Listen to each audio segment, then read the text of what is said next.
Shalom, salam berkat dari kami untuk pendengar sekalian. Saat ini pendengar akan diberkati dengan program Hari Ini Harinya Tuhan bagian yang ke-8.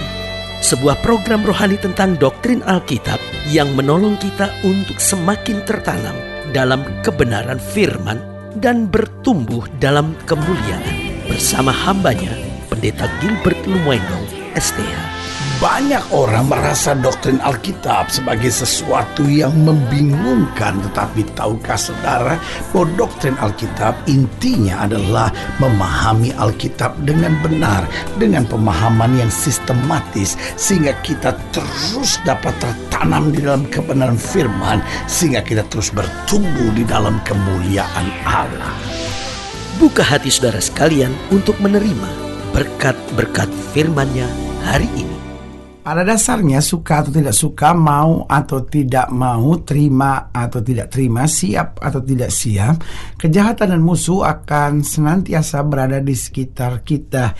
Hidup ini bukan soal bagaimana tidak menghadapi kejahatan, bukan soal tidak menghadapi musuh, tetapi persoalannya bagaimana kita menang atasnya.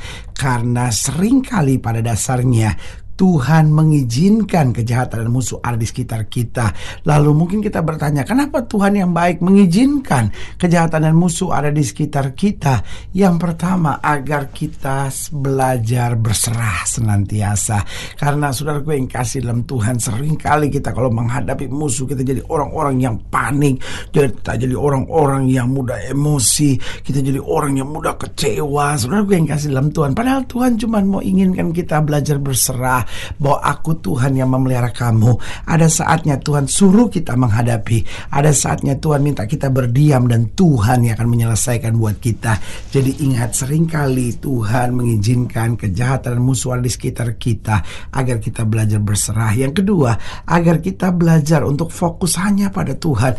Mau ada masalah kek, mau ada musuh kek, mau ada kejahatan di sekitar kita, jangan terpengaruh, jangan juga terseret, tetapi belajar fokus. Karena selama kita memandang Tuhan, Tuhan sendiri akan menghindarkan kita dari tangan musuh. Tuhan sendiri akan membela kita dari segala kejahatan. Tuhan sendiri akan menuntun kita dari kemenangan lepas pada kemenangan untuk masuk dalam kemuliaan yang kekal. Haleluya. Dan yang ketiga, saya pelajari seringkali Tuhan mengizinkan kejahatan dan musuh di sekitar kita agar kita memiliki pengalaman-pengalaman indah dengan Tuhan. Justru betapa indahnya pengalaman Daniel yang dibuang ke gua singa menghadapi kejahatan dan musuh, tetapi kemudian dilepaskan oleh tangan Tuhan yang kuat. Betapa indahnya pengalaman dari Daud yang harus menghadapi Goliat, tetapi dilepaskan Tuhan dari tangan musuh dan kejahatan. Oh saudaraku, betapa indahnya pengalaman-pengalaman dari Sadrak, Mesak, Abednego yang harus dibuang ke dapur api yang dipanaskan 7 kali lipat, tetapi Tuhan menjauhkan dari kejahatan dan musuh. Oh lihat betapa indahnya pengalaman Nuh yang membangun bahtera. Oh dibicarakan, diserang, orang tidak menyukainya, tapi saudaraku yang kasih dalam Tuhan, bagaimana Tuhan menghindarkan Nuh dari tangan kejahatan dan musuh, sehingga memberikan pengalaman-pengalaman yang indah bersama dengan Tuhan. Haleluya. Dan yang keempat, saya pelajari kenapa seringkali Tuhan izinkan ada kejahatan dan musuh di sekitar kita, agar kita dapat mempraktekkan firman, bahwa kita dapat makan di hadapan para lawan kita. Daud sendiri yang berkata dalam Mazmur pasal 23, Tuhanlah gembalaku, takkan kekurangan aku. Dia menyediakan bagi kita piala yang penuh melimpah. Bahkan dia menyediakan hidangan buat kita di hadapan para lawan kita.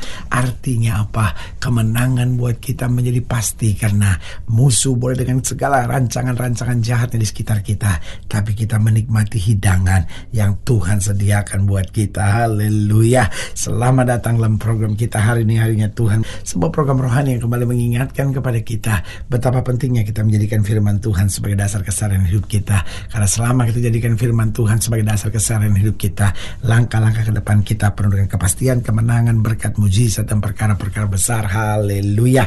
Dan dalam program ini kita sedang membahas tentang menghindarkan kami dari tangan musuh. Wah, itulah Allah kita.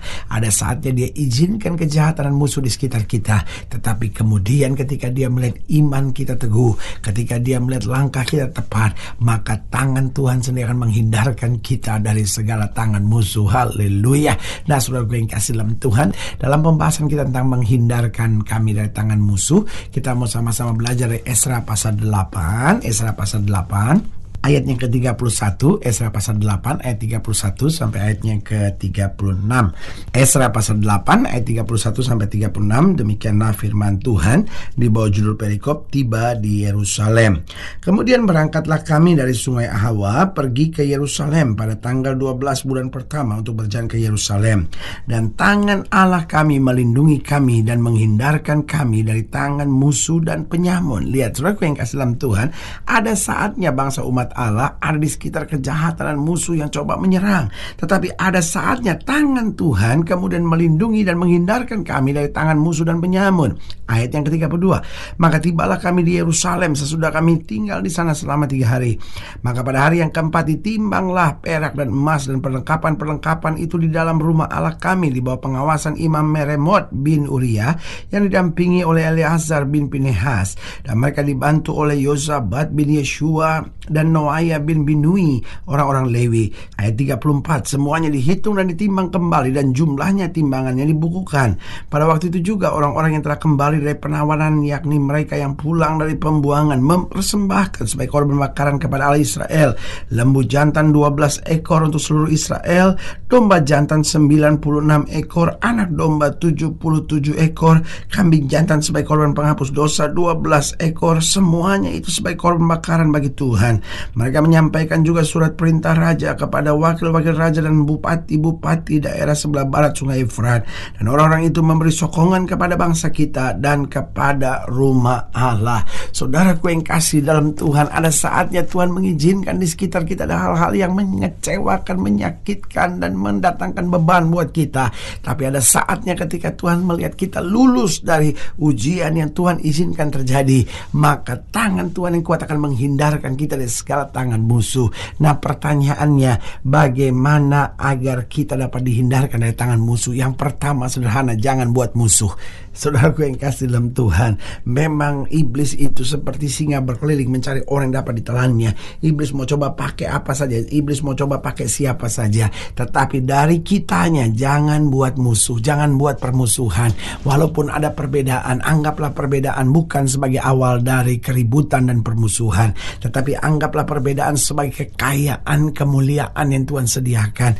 Persoalan kita gampang sekali cari musuh. Saudara, selalu saya bilang, orang yang mudah cari musuh adalah orang yang susah berhasil dalam hidupnya. Karena orang yang mudah cari musuh adalah orang yang selalu melihat kegagalan dalam hidupnya.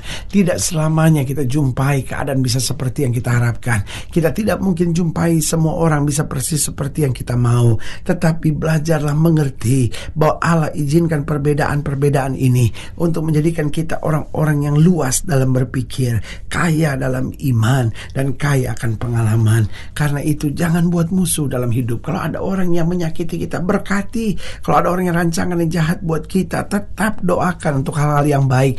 Jangan pernah mengutuki orang. Aduh, saudara gue yang kasih dalam Tuhan, ada orang yang buat saya itu hatinya busuk sekali.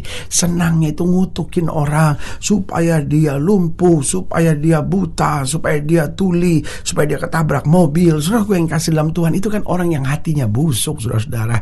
Karena itu jangan buat musuh lah. Orang boleh rancangan yang jahat buat kita, orang boleh maki kita, orang boleh kutuk kita, tetapi kita ada untuk menjadi berkat, saudara-saudara. Kita tahu bahwa dunia di mana kita hidup adalah dunia yang jahat. Jangan ikut-ikut jahat, saudara-saudara. Katanya kan kita adalah orang-orang sorgawi, kita warga kerajaan sorga, sehingga kita diperlakukan bagaimanapun di muka bumi, tetap tunjukkan bahwa kita warga kerajaan sorga yang dalam hidup kita penuh dengan berkat dan kasih karunia yang sempurna. Jadi ingat bagaimana kita dihindarkan dari tangan musuh. Jangan buat musuh. Lalu Lalu yang kedua, bagaimana kita dihindarkan dari tangan musuh? Selalu berjalan dalam tuntunan roh.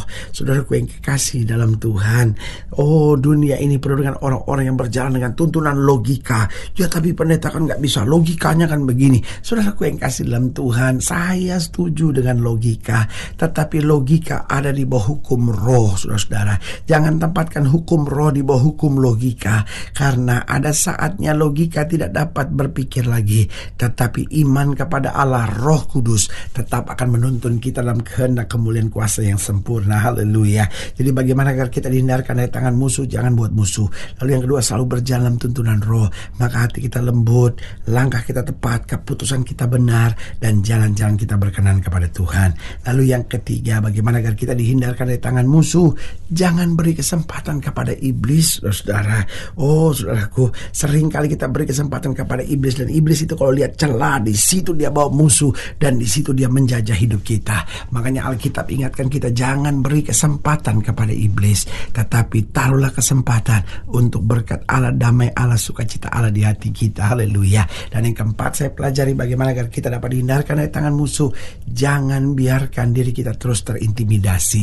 Iblis senang sekali mengintimidasi kita. Kamu memang udah gak benar, kamu memang gak layak, hidup kamu memang hancur, hidup kamu memang berantakan. Jadi akhirnya kita tambah emosi, akhirnya kita tambah bikin musuh di sekitar kita. Tetapi hari ini saya mau ingatkan, belajar bersyukur, karena waktu kita pandang salib, waktu kita pandang darah yang tertumpah, kita pandang Golgota, kita pandang anugerah yang Kristus kerjakan buat kita, maka kita tahu dosa kita sudah ditebus, kita warga kerajaan sorga, kita lebih daripada orang-orang yang menang. Kita hadapi tantangan dengan sukacita yang Tuhan sediakan. Haleluya. Saudaraku yang kasih dalam Tuhan, jika sering dilayani lebih jauh, hubungi kami melalui telepon, hubungi kami melalui surat, kunjungi website kami, karena kami ada untuk membawa Bapak Ibu Saudara senantiasa lebih dekat pada Tuhan dan mengalami kasih kuasa mujizat yang luar biasa. Haleluya. Secara khusus melalui program ini juga saya mau berdoa buat siap saudara yang sakit, siap saudara yang berbeban berat, karena saya percaya bahwa bagi Allah tidak ada perkara yang mustahil. Nah, saudara-saudara yang didoakan secara khusus, boleh taruh tangan kanan saudara di dada dan kita akan berdoa. Mari kita berdoa. Bapa, dalam nama Yesus, hamba doa buat yang sakit, hamba doa buat yang berbeban berat, hamba doa untuk setiap mereka sedang menghadapi masa-masa yang sukar, karena hamba percaya bahwa bagi Allah tidak ada perkara yang mustahil. Bapa, hamba berdoa di dalam nama Yesus, Tuhan jamah yang sakit, Tuhan sembuhkan, yang lemah Tuhan kuatkan, yang susah Tuhan hiburkan, yang jatuh Tuhan angkat, sehingga hari-hari yang penuh kemenangan boleh berlaku. Secara khusus hamba doa buat mereka yang taruh tangan kanannya di dada, di dalam nama Yesus, Tuhan jamah anugerah kasih karunia Tuhan boleh terus menjamah, sehingga kami dihindarkan dari segala tangan musuh. Bahkan kalaupun musuh ada di sekitar kami dikuatkan untuk tetap berjalan dalam anugerah Tuhan. Di dalam nama Yesus kami berdoa. Haleluya. Amin. Saudara gue yang kasih dalam Tuhan, kita sudah berdoa. Ingat, Allah tidak pernah lalai menepati janjinya. Inilah saatnya buat kita untuk bangkit, bersemangat, bersuka cita dalam menghadapi segala perkara, karena kita tahu Yesus hidup, Yesus berkuasa, dan selalu menyediakan yang terbaik buat anak-anaknya. Doa saya menyertai saudara. Sampai berjumpa pada program berikut, dan jangan lupa jadikan hari ini harinya Tuhan. Haleluya.